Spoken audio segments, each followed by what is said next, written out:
G'day. Lego F1 collectible race cars are out. Set 71049. They're not minifigs, but it's in the same packaging as the blind boxes. And for the middle of the year release, it's what we're getting instead of the chase minifigs. These all have the data matrix codes on the bottom. You can use this to find out exactly what F1 racing car you want. There are minifigure scanner apps you can install on your phone to tell you what you'll get, but you don't have to install an app for that. If you have a decent smartphone, the camera app should already have a built-in QR code scanner. You can use that to tell you what the data matrix code says. To decipher the codes, grab the bottom of the box and put your thumb over the barcode. Focus on this square on the right. Your camera app should show you a bunch of numbers. Look at the last two digits in the first segment. In this example, the first segment ends in 36. Check your settings if it doesn't scan automatically. Here are the codes for the R series, usually in the US or Mexico.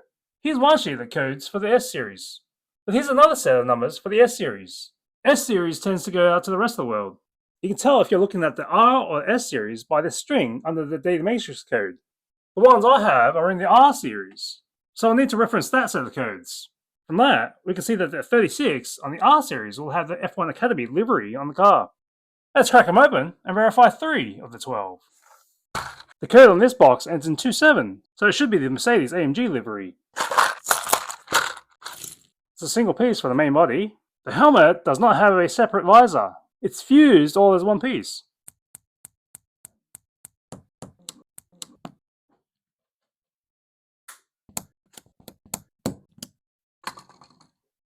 It's the Mercedes-AMG side view. Nothing special on the tail, but we have the Mercedes logo on the nose. All of that's printed, so you don't have to deal with stickers. And just like the F1 cars, there's barely any clearance. If the code on your R series box ends in 27, it's going to be the Mercedes-AMG. This R series box ends in 30, so it should be the Sauber.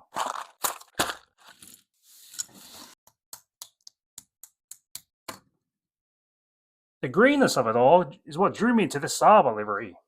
You got the tyres, side, green visor on the helmet. Spot the little Sauber logo on the front there. If the code on your R series box ends in 30, it'll be the Sauber livery.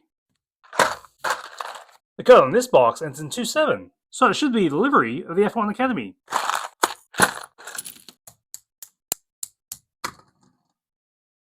We've got the F1 Academy, a livery with all this purple, pink, and hints of aqua. And on the tail, we've got the F1 Academy logo. If the code on the R series box ends in 36, it's the F1 Academy. I don't really follow F1 racing, so 3 out of 12 will do it for me. These are only 4 studs wide, 10 studs long, and just over 2 bricks high. There is no minifig. All the headpieces are plain.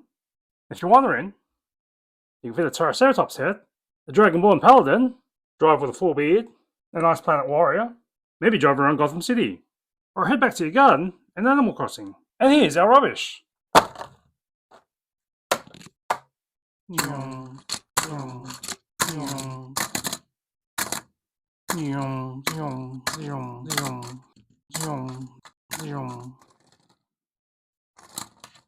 See you next time on Speed Racer.